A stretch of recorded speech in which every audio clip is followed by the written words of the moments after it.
Vamos falar agora do nosso pilar que cuida dos níveis hormonais, o pilar vigor e energia. Cada dia que passa surgem mais evidências da importância da testosterona para a saúde do homem. Tem um estudo que aponta que a partir dos 30 anos a testosterona cai 1% ao ano.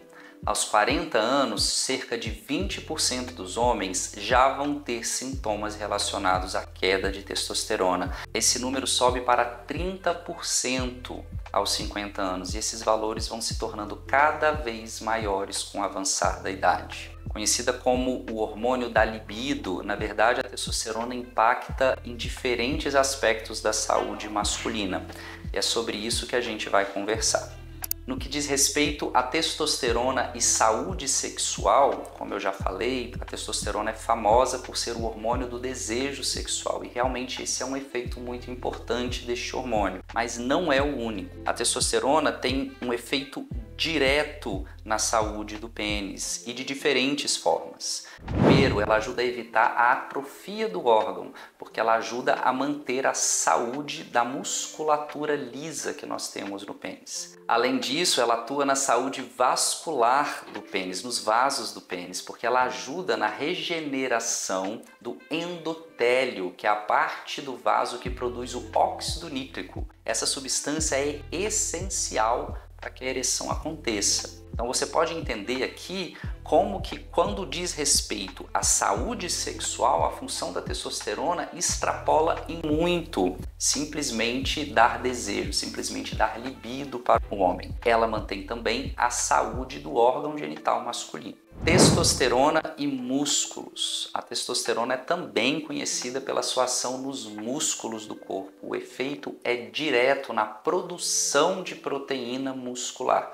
Então a presença de testosterona ajuda a manter e ajuda no ganho de musculatura. Isso é extremamente importante para que o paciente consiga manter a sua estrutura muscular conforme o avançar da idade.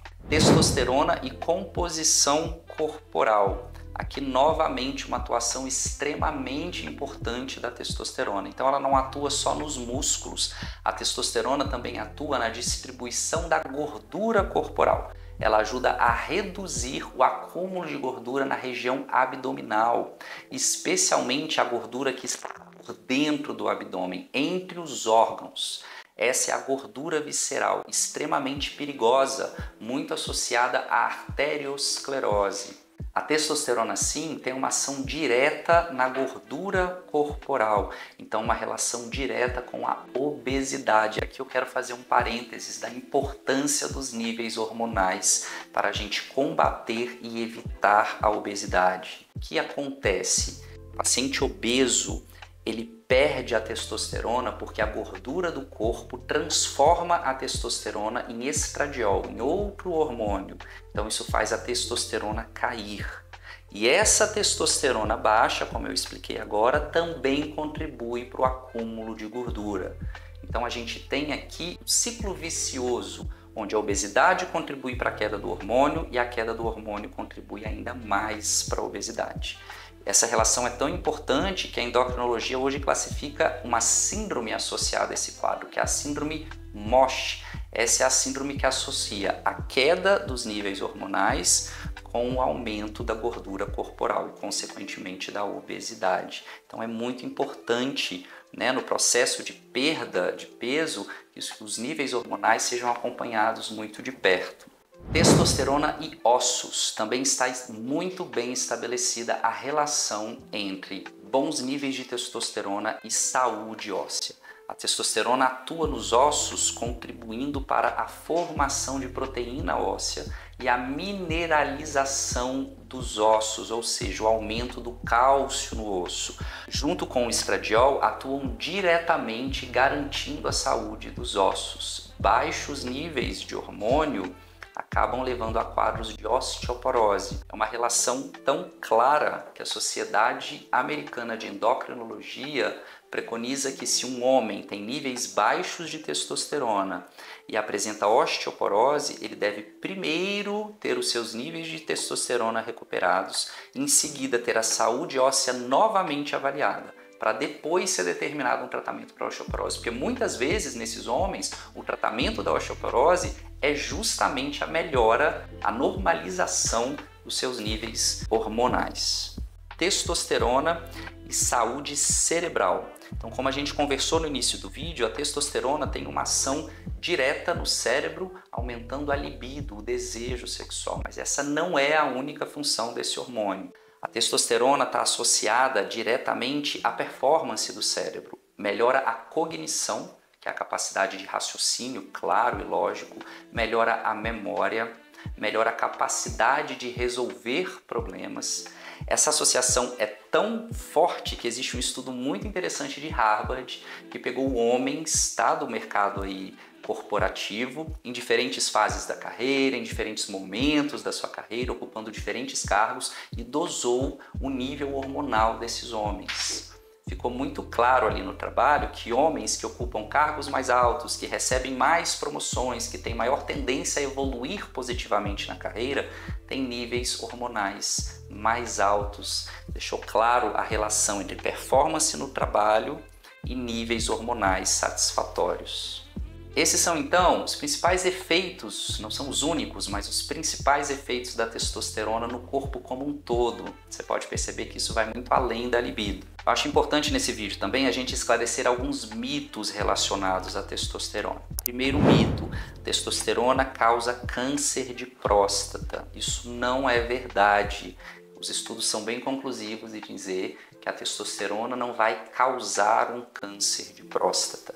Agora, isso é muito importante, existe sim uma associação entre testosterona e a aceleração de um processo canceroso já existente. Ou seja, o paciente precisa ser investigado antes de começar uma terapia de reposição para ter certeza de que ele não possui já um câncer de próstata. Caso isso aconteça, esse paciente precisa primeiro ser submetido ao tratamento, ter o tratamento realizado e em seguida pode sim, de forma segura, realizar a terapia de reposição. Os casos têm que ser analisados individualmente, a gente está falando de questões oncológicas, mas se o câncer foi tratado, não há contraindicação para reposição hormonal. Testosterona faz mal para o coração, também é um mito. Na verdade, o que existe é um fator cardioprotetor, ou seja, de proteção do sistema cardiovascular com bons níveis de testosterona. Essa confusão acontece porque realmente níveis suprafisiológicos, ou seja, pessoas que elevam muito, demasiadamente a testosterona com fins estéticos, essas sim podem estar sob risco de consequências cardíacas. Mas tem um estudo muito interessante que foi concluído agora em 2023, chamado Traverse Trial, um estudo com mais de 5.000 homens que fizeram terapia de reposição hormonal e que ele foi conclusivo. A reposição de testosterona controla os níveis pressóricos, diminui a resistência insulínica, ou seja, diminui a chance da pessoa desenvolver o diabetes, ou se ela tem o diabetes, facilita o tratamento e ajuda no controle dos lípides do corpo, ou seja, reduz o colesterol, melhora o HDL. Como você pode perceber, todas essas ações reduzem o risco da arteriosclerose, do endurecimento dos vasos sanguíneos. Se a gente tem um menor risco de arteriosclerose, a gente tem um menor risco da ocorrência de eventos cardíacos, como por exemplo o infarto, ou então de eventos vasculares, como por exemplo o AVC. Então é muito clara e muito bem estabelecida, e esse estudo trouxe uma conclusão definitiva sobre os benefícios e não os malefícios da testosterona em níveis ótimos para o sistema cardiovascular. Acredito que tenha ficado claro para você a importância de bons níveis hormonais para a sua saúde física e mental. Aqui é importante que a gente leve em consideração que reposição hormonal não é apenas ajustar o resultado de um exame, não é olhar o resultado da testosterona e elevar aquele valor para um determinado valor que você deseja. Reposição hormonal diz respeito à melhora de sintomas, então a gente sempre leva em consideração o valor da testosterona e como o paciente se encontra em relação aos sintomas. Hoje existem alguns questionários que podem ser respondidos pelos pacientes que ajudam a gente a entender melhor se existem sintomas ali associados àquele valor de testosterona. Isso porque o valor de testosterona varia muito. Só para você ter uma ideia, lógico que isso varia um pouco conforme a técnica de dosagem, mas no Brasil, muitos laboratórios dão valor de normalidade de 240 a mais ou menos 850. Enquanto nos Estados Unidos, esse valor pode ser considerado aí de 250 a mais ou menos 950. Então existe uma variação muito grande, você entende? Um paciente que tem um valor para determinado corte de um país pode ser considerado normal, enquanto no corte de outro país aquele valor é considerado baixo. Não sei se você conseguiu entender. Quando a gente está falando de um paciente com 265 de testosterona, por exemplo, nós estamos falando de um paciente que, ao analisar o valor de referência, possui níveis de testosterona normais. Se esse paciente tem sintomas associados à queda de hormônio, eu elevo o hormônio dele, por exemplo, para 800. Ele continua com níveis hormonais saudáveis, dentro do valor de normalidade. Mas ainda assim são valores quase 3 vezes maiores do que o valor inicial. Então fica muito claro que a gente precisa individualizar o tratamento. Cada paciente deve ser analisado conforme seus sintomas e individualmente. Existem inclusive estudos que mostram que quando nós mantemos o hormônio no limite mais alto, mais próximo do limite superior, nós temos não só uma melhora de sintomas, mas também uma melhora do diabetes, do controle da pressão. Então é extremamente importante isso que a gente conversou da individualização do tratamento. Então, uma vez que nós tenhamos determinado que esse paciente deve receber uma terapia de reposição hormonal, nós temos algumas opções para realizar esse tratamento. A gente vai falar aqui das 3 que hoje estão mais aí, com respaldo científico para serem realizadas. A transdérmica, a injeção de testosterona e o implante hormonal. No caso da transdérmica, a gente está falando do gelzinho que é passado todas as manhãs na pele, ou então do PET, do adesivo que é colado e trocado aí há mais ou menos 7 dias. É um método que vai bem, a gente tem que ter um pouco de atenção nesse método em relação à transformação da testosterona em dihidrotestosterona. Parece técnico, eu vou tentar simplificar para você. A testosterona pode ser transformada no nosso corpo numa forma mais potente do hormônio, chamada dihidrotestosterona. E muitos dos sintomas de virilização que a gente chama, por exemplo, queda de cabelo, acne, eles estão associados mais à elevação da dihidrotestosterona. Quando a gente oferece a reposição de hormônio pela pele, a pele é capaz de transformar grande quantidade da testosterona em dihidrotestosterona. Então, se eu tenho maiores níveis de dihidrotestosterona, eu tenho maior risco de calvície, de acne. Então, essas são questões que devem ser consideradas nesse tipo de reposição. Além disso, existe um limite que a gente consegue chegar para subir o hormônio. De modo geral, a gente não consegue atingir níveis muito altos, porque a gente tem um limite ali na manipulação. Se eu começar a aumentar muito a concentração da testosterona, ela acaba ficando muito espessa, não absorvendo muito bem. O paciente absorve aí mais ou menos 10% da testosterona que é oferecida, tem bastante perda. Uma outra questão que tem que ser considerada é a transferência, principalmente em quem convive com crianças e com mulheres, porque depois de passado o hormônio na pele, se você abraça, se você toca uma outra pessoa, você pode transferir esse hormônio para a pele dessa pessoa e pode haver absorção. Então é um método seguro, eficaz, mas tem essas considerações a serem levadas. Segunda possibilidade, injeções intramusculares de testosterona. É um excelente método de reposição, é hoje aí provavelmente o mais utilizado de todos eles. A gente vai ali aplicar a injeção direto no músculo. Isso melhora muito a taxa de absorção da testosterona. Eu consigo aproveitar uma parcela maior da testosterona que eu estou oferecendo. E essas aplicações elas vão ser intervaladas conforme o tipo de testosterona que eu estou utilizando. Então existe hoje, por exemplo, o cipionato de testosterona, que as aplicações têm que ser mais frequentes. Hoje talvez a aplicação mais utilizada e mais confortável seja o undecilato de testosterona, muito conhecido como Nebido. Esse a gente faz aplicações de 10 a 14 semanas, isso vai depender um pouquinho aí de cada organismo e do ajuste.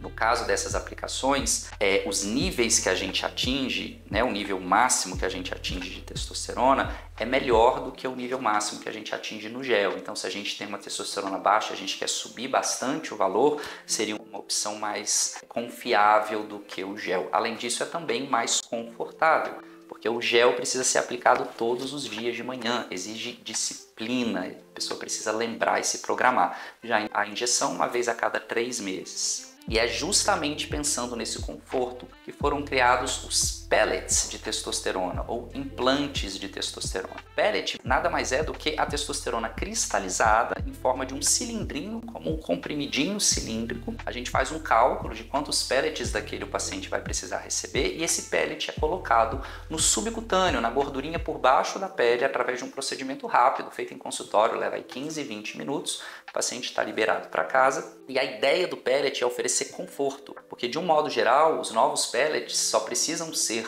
recolocados com mais ou menos 6, 7 meses. Então o paciente faz aí 2 aplicações de pellet ao ano e garante bons níveis hormonais. O pellet é só testosterona, não existe nada, nenhum material ali. Então, à medida que ele vai sendo absorvido, ele vai desaparecendo do corpo. E mais ou menos com 6 meses, ele é totalmente absorvido e a gente faz uma nova aplicação. Os pellets é uma proposta muito interessante.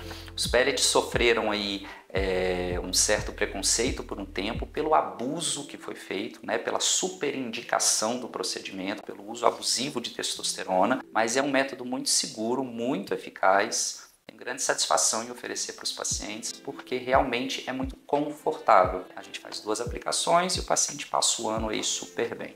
As terapias de reposição hormonal são tratamentos que eu tenho muita satisfação em oferecer para os pacientes. São tratamentos cujo impacto na vida do paciente é muito grande. A gente conversou aqui no vídeo, a gente está falando de melhora do desempenho sexual, melhora da qualidade da ereção, melhora do desempenho profissional, do foco, da cognição, melhora cardiovascular, melhora da musculatura, saúde óssea. A gente está falando de um tratamento que é realmente transformador. Então, se você está sofrendo com sintomas que você acredita que possam ser associados à queda dos níveis hormonais, não deixe de buscar ajuda. A melhora é visível e muito expressiva e o resultado final são homens mais vigorosos, mais felizes com a sua vida sexual, com a sua vida profissional, mais dispostos e com a autoestima muito melhor.